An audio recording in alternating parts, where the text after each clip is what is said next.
سأل سائل بعذاب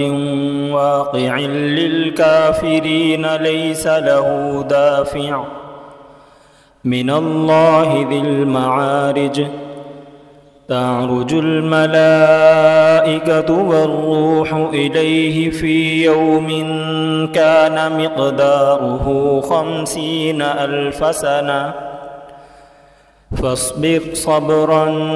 جميلا إنهم يرونه بعيدا ونراه قريبا يوم تكون السماء كالمهل وتكون الجبال كالعهن ولا يسأل حميم حميما يبصرونهم يود المجرم لو يفتدي من عذاب يومئذ ببنيه وصاحبته وأخيه وفصيلته التي تؤويه ومن في الأرض جميعا ثم ينجيه كلا إنها لظى نزاعة للشوى تدعو من أدبر وتولى وجمع فأوعى إن الإنسان خلق هلوعا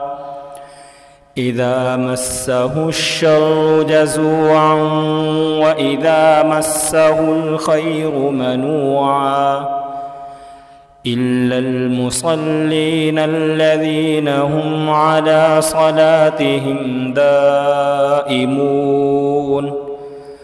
والذين في أموالهم حق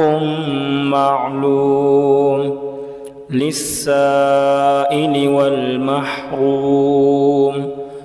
والذين يصدقون بيوم الدين والذين هم من عذاب ربهم مشفقون